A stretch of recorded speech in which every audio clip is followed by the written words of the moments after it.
displacement and persecution experienced by millions of Jewish people during World War II, particularly during the Holocaust. This traumatic event, coupled with the desire for a safe homeland, generated increased support for the creation of a Jewish state.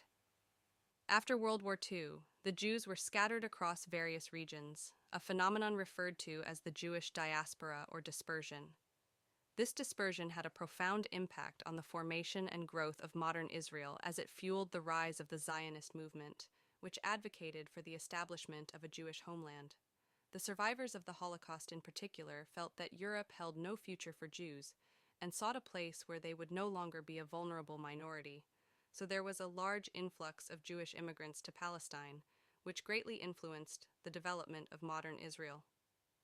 These immigrants brought with them a diverse range of skills, knowledge, and experiences that contributed to the growth of infrastructure, economy, culture, and society within Israel. From a religious standpoint, the establishment of modern Israel is viewed by some believers as a spiritual revival for the Jewish people. It is seen as fulfilling God's promises and a sign of the chosen people returning to their faith. Interpretations of biblical prophecies further strengthen the connection between the establishment of Israel and religious beliefs. Passages such as Ezekiel 37:1-14 depict God breathing life into a valley filled with dry bones, signifying the revival and reunification of the scattered Israelites. Other prophecies in Jeremiah and Isaiah speak of God gathering his people from all nations, bringing them back to their land, and promising forgiveness, a deep relationship, and prosperity. Additionally, the establishment of modern Israel is seen as the fulfillment of God's covenant with Abraham, where he promised Abraham and his descendants the land of Canaan as an everlasting possession. Also, Jerusalem plays a central role in many biblical prophecies concerning Israel. Zechariah 8:3, for example, states that God will return to Zion and dwell in Jerusalem. This highlights the significance of Jerusalem in the fulfillment of God's plan for Israel. Furthermore, it is written in the Bible that Jerusalem will be a focal point in the end times, that nations will assault Jerusalem, and the Antichrist will demand worship in the city, marking preparations for the end of the age and the anticipated return of the Lord. The Bible also shows that Jerusalem will play a central role in future events and in establishing God's kingdom on earth. Zechariah 14:3-4 prophesies that the Lord will fight against nations and his feet will stand on the Mount of Olives before Jerusalem during these times. In history, Jerusalem gained religious significance during the reigns of David and Solomon in the Hebrew Bible. This city holds deep reverence in Judaism, Christianity, and Islam, and one of the centers of focus in this city is the Temple Mount, which is considered the holiest place on earth and the third holiest Islamic site. The connection between Jerusalem, Israel, and religious faith underscores the significance of this historic and sacred land in the hearts and minds of believers. Are ancient prophecies unfolding through the revival of Israel's barren land and the Third Temple's rebirth? Yes, there have been lots of prophecies about the great city of Jerusalem and the Israelis, some of which have been fulfilled, some of which have been partly fulfilled, and others which haven't. We'll start with the fulfillment of the biblical prophecy of the transformation of the once barren land into a fruitful one. The Old Testament references God's promise of abundance and fruitfulness to the people of Israel. For instance, Zechariah's prophecy in Zechariah 8:12 foretold the land's prosperity with the words, "The seed will grow well, the vine will yield its fruit, the ground will produce its crops." And just as it was prophesied, the once barren and desolate Israel had overcome the challenges posed by its arid climate and limited water resources through advancements in agricultural practices. The country has become a global leader in agricultural technology, employing sophisticated irrigation systems like drip irrigation to maximize crop yields while minimizing water usage. Research and development efforts have also led to the development of drought-resistant crops and varieties that require less water, contributing to increased productivity and water conservation. Water management strategies also played a role in ensuring a stable supply of fresh water. Desalination, in particular, addressed water scarcity by converting seawater into usable water and land reclamation projects. and soil improvement techniques rehabilitated previously unproductive areas, transforming them into fertile agricultural land. The progress made in agriculture and the greening of the land can be seen as a realization of these prophecies. Another significant biblical prophecy about Israel that has been partly fulfilled is the reconstruction of the Third Temple. This is based on passages found in various books of the Bible, particularly Ezekiel and Daniel. Ezekiel provides a detailed vision of a future temple. In chapters 40-48, the prophet receives a divine revelation outlining the measurements, design, and splendor of this temple. It is described as a magnificent structure where God's presence will dwell among his people. Similarly, the book of Daniel mentions the desecration and subsequent restoration of a future temple. In Daniel 9:27, a ruler is mentioned who will make a covenant, but later cease sacrifices and offerings. Many also interpret this as a reference to the desecration of a future temple. These prophecies have sparked discussions and expectations regarding the rebuilding of the Third Temple. They outline the significance of this temple as a place of worship, where God's covenant with his people can be fully observed. Some also view the temple's reconstruction as a crucial sign of the imminent arrival of the Messiah, as prophesied by Hebrew prophets. The Third Temple holds great religious significance for Jews and Christians. It is seen as a symbol of redemption and a central place of worship, allowing Jews to uphold their covenant with God fully. After the destruction of the First and Second Temples by the Babylonians in 586 BCE and the Romans in 70 CE, which was a significant loss for the Jewish people, there has been anticipation of the Third Temple due to specific biblical prophecies. In Christianity, interpretations of the Third Temple vary. Some consider the building of the Third Temple significant in Christian eschatology about the end times.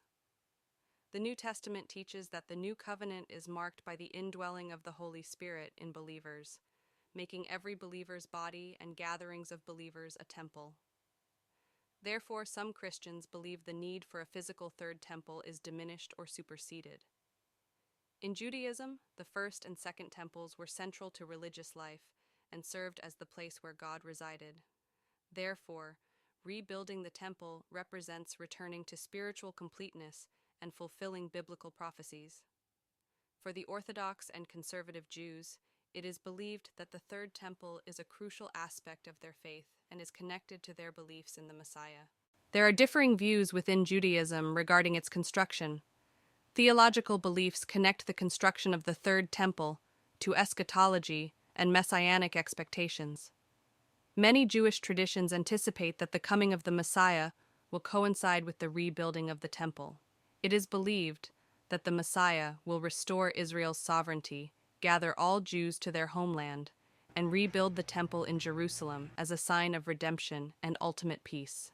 In contrast, others argue that the temple can be constructed by human effort. The Third Temple is also associated with reinstating sacrifices according to ancient Jewish rituals described in the Torah.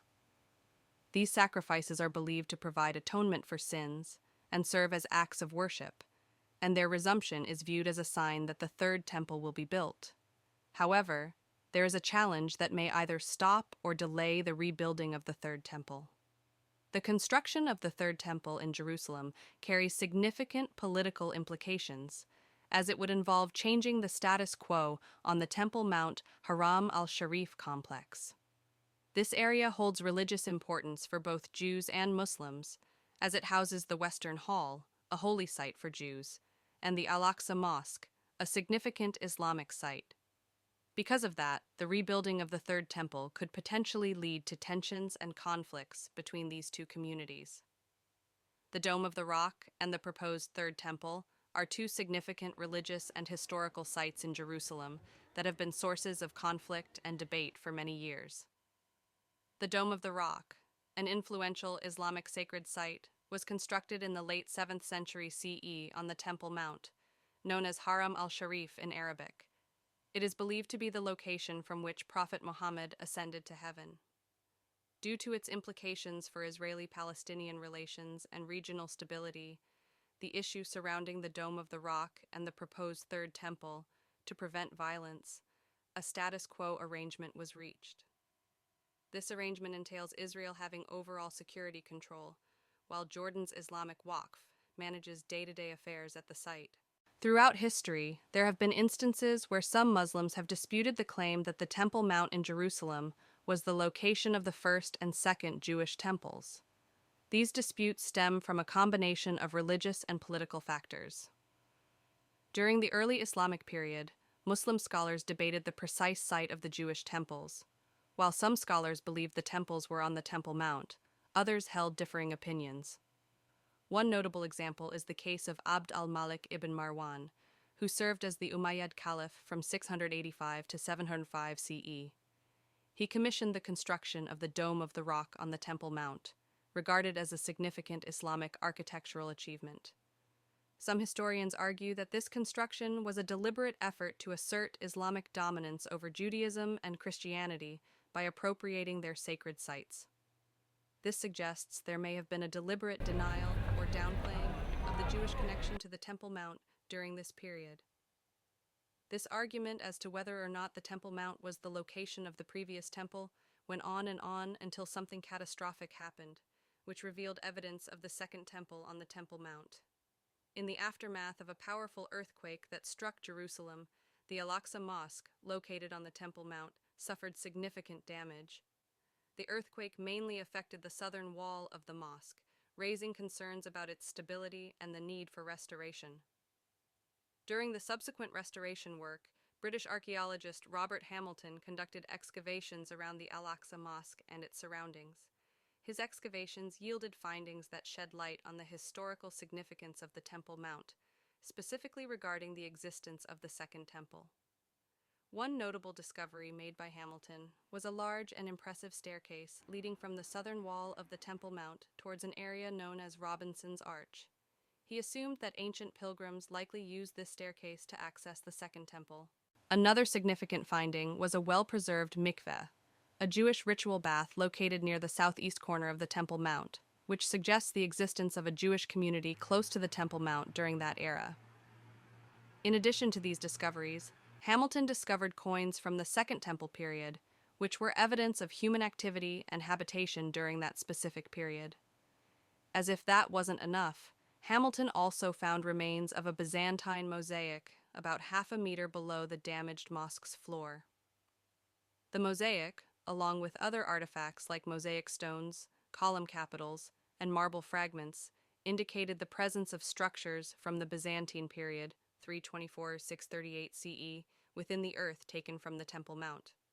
With this revelation, will the Islams vacate the Temple Mount for the Jews to build the Third Temple? That we're not sure of, but the Jews on their own seem very resilient, because over the years, they have been tirelessly making preparations for the Third Temple. The groundwork for the reconstruction of the Third Temple began with the establishment of the Temple Institute, situated in Jerusalem. This organization is dedicated to studying and preparing for the eventual reconstruction of the temple. Their efforts have focused on researching and accurately recreating the sacred vessels and instruments necessary for temple service, with the exact specifications mentioned in ancient Jewish texts.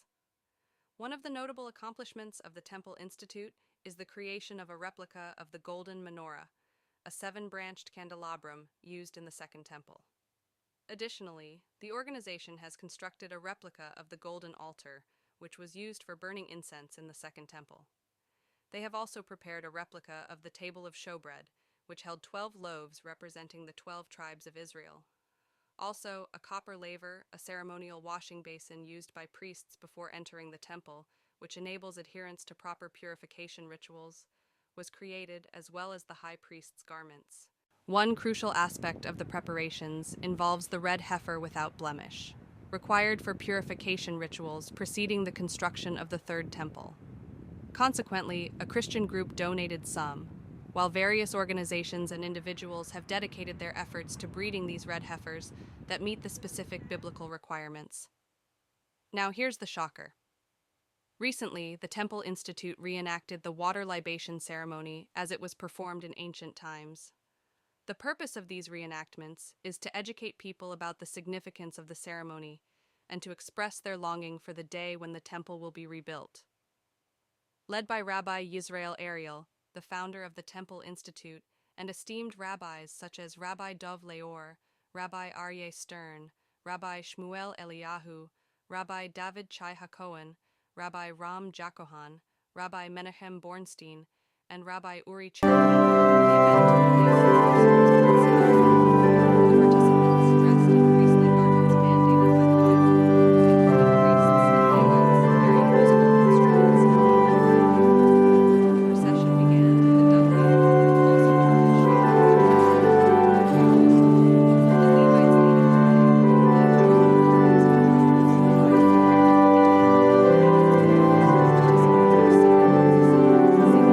dancing. Along the route, they passed by archaeological remains of the ancient city of David, went through an Arab village, and eventually reached the Shiloh Siloam spring. At designated stops during the procession, the sound of 4-foot-long pure silver trumpets added a touch of solemnity to the event. Although the reenactment was not open to the public, a select group of 10 participants had the privilege of drawing water from the Shiloh pool. This pool was the starting point for pilgrims who would journey to Jerusalem for the biblical feasts. Pilgrims would cleanse themselves in the pool before ascending to the inner court of the Temple Mount to present their sacrificial offerings. The golden jug was ceremoniously filled at the Shiloh pool, symbolizing the drawing of water for the libation. The procession then returned to the mountaintop, and in an open area near the western wall, a model altar was set up, adorned with leafy willow branches as was done during temple times, along with the necessary utensils used in the ancient temple. The ceremony lasted for 15 hours and became the focal point of celebration, attracting participants from various locations. The reenactment of the water libation ceremony by the Temple Institute serves to honor the historical traditions and rituals associated with the temple. It allows participants to experience a glimpse of the past and express their hope for the future rebuilding of the Third Temple in Jerusalem. What is the most recent terrifying prophecy about Israel, and what are its implications? Amongst all the biblical prophecies about Jerusalem, it appears that the most terrifying of all is about to happen. The books of Daniel, 2 Thessalonians, and Revelation provide insights into the role of the Antichrist in the end times. According to these prophecies, the Antichrist is depicted as an influential and deceitful figure who opposes God and seeks global dominion. These prophecies indicate that the rise of the Antichrist will occur amidst a world engulfed in turmoil and chaos. He will present himself as a charismatic leader, offering peace and stability. However, his true intention is to deceive people and lead them away from God. The Antichrist will perform extraordinary signs and miracles, gaining widespread influence and support. During the end times, the Antichrist will establish a single global government and demand worship from all individuals. He will persecute believers and attempt to eradicate genuine worship of God. This period is known as the Great Tribulation, characterized by intense suffering and spiritual deception. Regarding its implications for Israel, biblical prophecies say that the Antichrist will initially make a covenant or treaty with Israel at the beginning of his reign. However, he will ultimately break this agreement and turn against Israel, leading to a time of unparalleled distress for the nation. As we all know, there's an ongoing war between the Israelis and Hamas, which led to the death of thousands of people. While the Antichrist is yet to reveal himself, it can be said that this prophecy of the Antichrist has been partly fulfilled. The fulfillment of these events can be seen as part of God's plan for Israel and his church at large. With Israel standing as the focal point of the Messiah's coming, and with the track record of the biblical prophecies about Israel that have been fulfilled, it can be said that the end is near and the coming return of the Messiah is imminent, if not very close. We all should make our paths straight and our hearts right with God in readiness for the rapture. With strong devotion to Jesus and unwavering faith, let's be prepared for the return of the Messiah. Christ is King and will reign forever. Please like and subscribe for more information on the fulfillment of biblical prophecies in Israel.